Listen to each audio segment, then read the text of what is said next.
Yeah, media. It was fortunate. I think it's second year to do a poster for yourself. Oh my God, yeah. We good? Remind me of that. Yeah, you're good. Hello, my name is Kevin Bateman, and this is Events and Spiritual Places That People Have Forgotten to Visit. The Earth Wants to Kill You. This poem is called Mystified. Screams of passengers. 38 miles northwest. Thrill capital. The midnight heat afternoon. Desperado. The icy blast of conditioned air. Extinct species. Glamorous disguises. Bones. First ray of light. In the eastern Himalayas. Mother's blood. Seemed to transform her. I find myself wanting to believe her. Dead Saturday. Set fire to protesters. Killing one, they were fearful. We are all alone now. Manipulate the streets. The hum of millions of locusts, broken by the screams. Turn whole leaves pink. Hungry, rustling clouds. Finger-length insects. Shake the locusts free. Consume everything. Breeding conditions. Flamethrowers, lasers. People and birds often eat locusts. Chopped onion curry powder, then fry. And I give you Oran Ryan.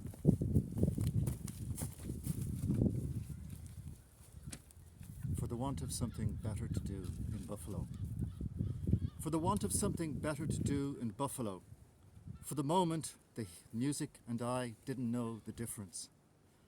For the moment, the hills and the loss of them, the thundering hooves between us, there was Buffalo and the sheer hills and the music of the thundering inside between the eyes, watching, between the eyes in Buffalo, watching the approaching, for the loss of everything but the moment, the sheer thunder, for the loss of everything but the right word, for the right word and the loss of it and everything, for the want of the moment, the memory, the eyes, for the loss of the right word, for the Stargate and the right word, for the loss of everything in Buffalo, for the loss of the child, the thunder and the hills, for the Stargate, the cities below Buffalo, the wounded, for the loss of the child, never sleeping in the thunder.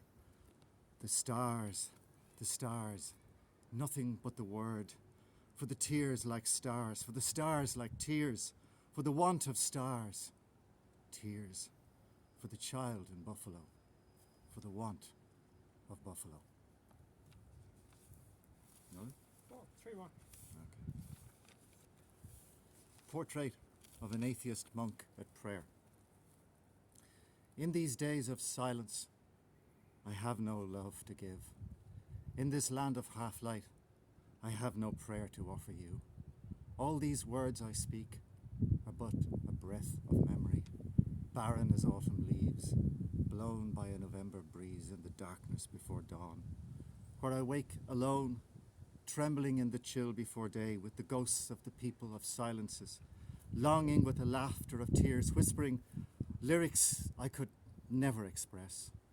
I cannot speak of those who suffer without love, who cling but cannot touch, all day alone among friends, waiting for the word. Joe the Astronaut's top 10 logical fallacies. You've nothing to fear if you've done nothing wrong. Now, you know as well as I do, every little helps. Failure is not an option. Keep calm and carry on. It's all good. Seriously, it'll be fine. You're worth it. Just breathe and reboot. I understand now. You see, it's all in the hands. Sure, God loves a trier, of course. Sure, God is good. God is love. Suffer little children. law and order. Oh, by all means, the end is in sight. It's just logical. 1 + 1. Many hands make. Too many cooks. What a piece of work is man. It's okay, man. It's just a coincidence. Life, liberty, and the pursuit. One small step. It's darkest before. Sure, it'll be feckin' grand. War is hell. Move along. Nothing to see here. Just the facts, ma'am. It's just this. She loves me. Yeah. Thank you. And I give you Caleb Brennan. So all my poems today are going to relate to place and person. So I'm going to start off with a poem which just got accepted for publication, and it's called Leo. When she was born, it was the hottest summer the island of Ireland had ever seen. She will be a child born of the sun, and will not know the weather that homes here. Just like that tempest rain which falls as rapids above her as she waits at bus stops, or that sideways glancing torrent that will bite into her on muddy pitches in East Tip. She will not be ready for it, her future. She will only understand the soft hug of Penny's PJs, warm black fingerless gloves during her junior cert cycle, or that lapping motion of the hot water bottle hidden under the sun-blessed pillars of her legs. She will comfort herself as she studies near fire often, and with the warmth of Dad's hugs, or eating soft ice cream in the kitchen at 4 p.m. October darkness. She will feel bliss during the April break when escapes to Nan's caravan in Ballybunion become ritual now. She'll feel at home here, almost fresh in the hot brevity of Irish summer, and, while hypnotized by streaking rainfall sliding down the car window, she will think back and wish for softer days. That is her future, however. Now she rests in easy warmth, cooed by the electric hum of the modern fan, calmed by the soft static of the baby monitor, inured by the side of a figure who she'll eventually call mother, but now will only understand the bond she has, and comprehends, yet doesn't, the love which he holds for her. Pale blue dot. When Sagan's golden disk just passed by Neptune, Voyager turned its back on Pluto's forgotten surface and takes us all in on her lens as the pale blue dot. Each insignificant moment of our lives has occurred here. The passing of time, the crushing of mountains, the oceans finally coming in to claim us, as it has been warned. The bar mitzvahs are to be had, the siestas will not end, the glory of human achievement will be gained and slept upon as a nonna's cracking knuckles will have knead out the gnocchi for family dinner. We have just awoken though. We'll have slept past noon, half-dressed, stumbling into our disused, flat-packed kitchen. Carl's camera catches us here, in our unaware, blissful state, listening to Europop and eating day-old frozen pizza. I will glance your eyes, and for the first time see the pale blue dot in your left iris, finding after all these years the point of it all. It's been an odd one. The post office. They heard him singing and they told him to stop, that he was causing a lot of unwanted attention. Their warnings, however, did not move him. His eyes closed, lung full of notes, limp skeleton for body, rocking side to side. You can almost feel the tension in that post office the day he started to sing. Perfectly in tune with himself, he raised a hand to his temple, putting each forgotten word in, finger by finger. He was the messenger, and I was so curious why he had started at all. They gave him a final warning to stop, that this time the Guardia have been notified, and they will be here shortly. His mouth, in the shape of an O, filling each minute with 60 seconds of rhythm. You can almost imagine him waking up each morning, going towards the window-facing street, and singing like this. This way he'd be welcomed, and a choir of neighbours could join in with Cheerio-shaped faces, moving each bit of dust on the windowsills. Or perhaps you could even place him in the opera, feet warmed by the flooding of rose petals, or even just at the pub. But there's no way on earth you could place him here in this Irish post office on this particular muggy Tuesday afternoon. Regardless of all their warnings, the raucous of staff, security, and even a woman with her child, this was his place. His eyes closed. Look at how his crow's feet squeezed with pain, his mouth letting it all out. The audience of unwilling, that silence that uplifted. And just a little short one. This poem is dedicated to a person who was very important to me and passed away a few years, and it's for Terry Murray, and it's called How to Person. Open yourself up to the pain, and open your heart too. That one is important. Fill your hearts with others. It will become stronger.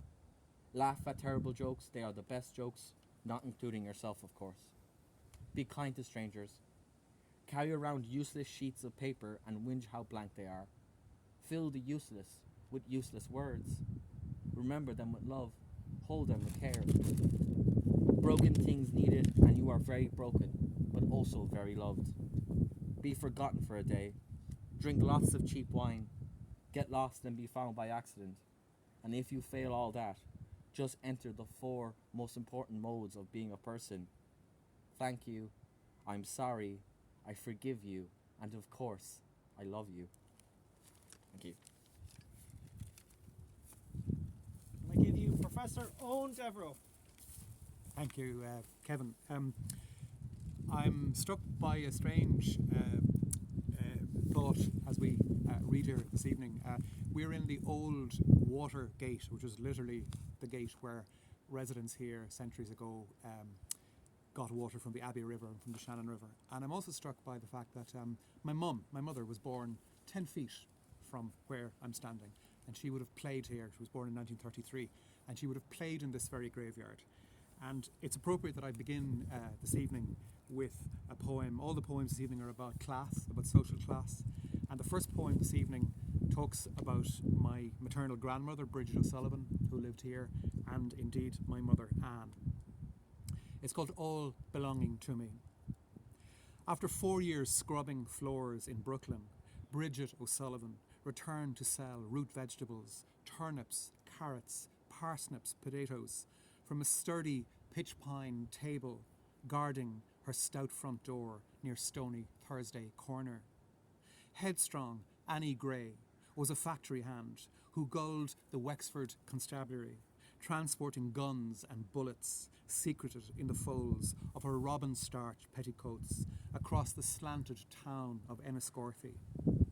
The son of a lime burner from Salthouse Lane, Eoin Devereux, I bear his name, followed the noble trade of cycle mechanic. He fashioned bicycles for 5 and 3 and was imprisoned for half a year in rat-infested Fronguk, having fought for the new republic.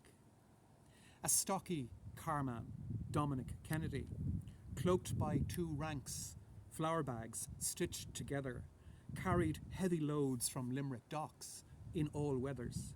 Having a way with animals from his earliest years, he also stabled horses for Undertaker Joseph Cross. Sharon-like, he ferried the dead to their place of final rest. All belonging to me came from the land. All belonging to me worked with their hands. My mother, Anne Kennedy, was an assistant bookbinder. My father, Eoin Devereux, a charge hand fitter. All made me who I am. My second poem is a poem called Penny Boy, and to refer to somebody in Limerick as a penny boy is a kind of using a derogatory term, that they're a person of really low status or no importance. Penny Boy.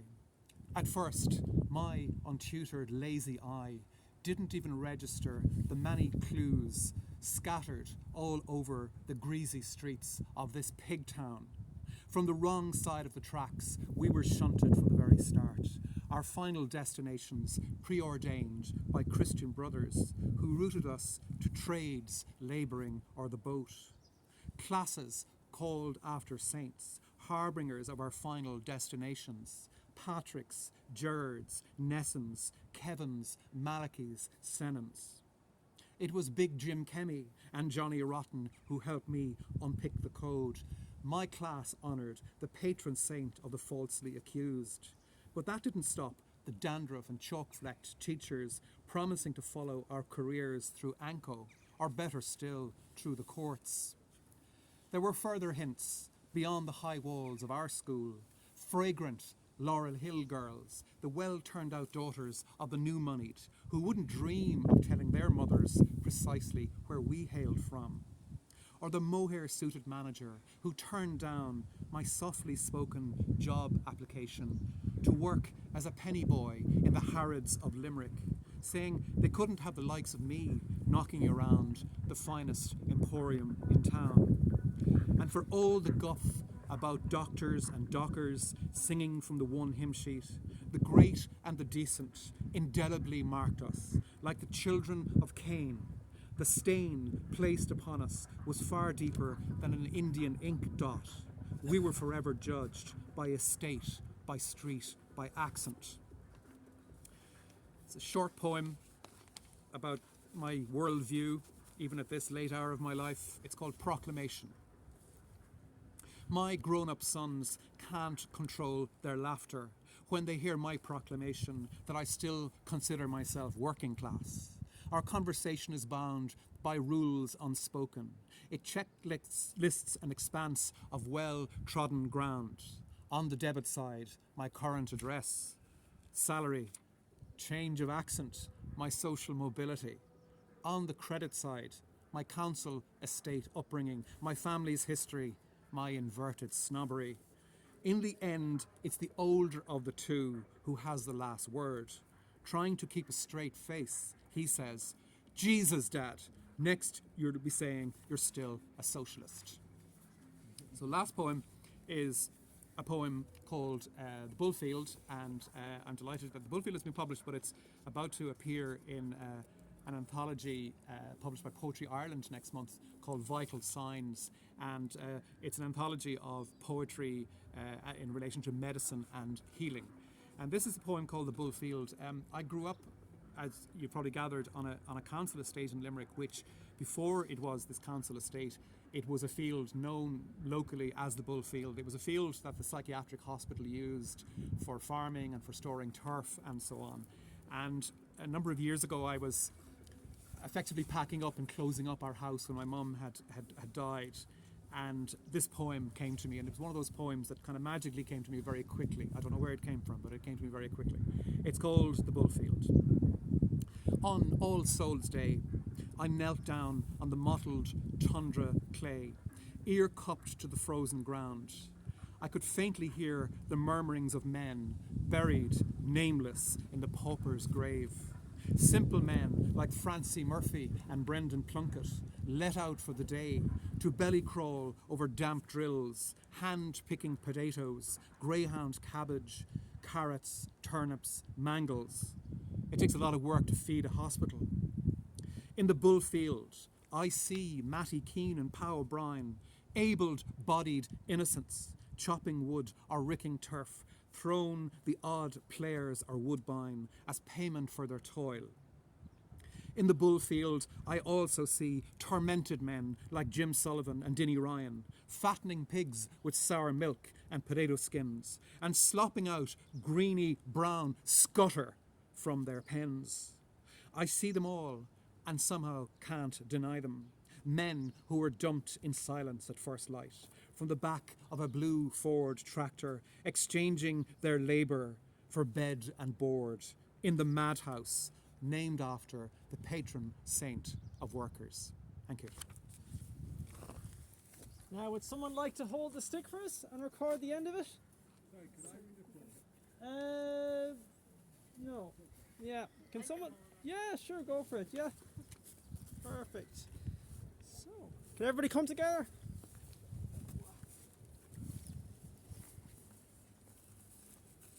Oh, you want me to? Okay. Perfect. Is it good? Yeah. Yeah. Okay. Yeah. Hello, my name is Kevin Bateman, and this is Events and Spiritual Places That People Have Forgotten to Visit. The Earth wants to kill us. In Limerick City, I give you Oran Ryan. Bow. Professor Eoin Devereux. Caleb Brennan. We're all going to bow. Thank you all very much.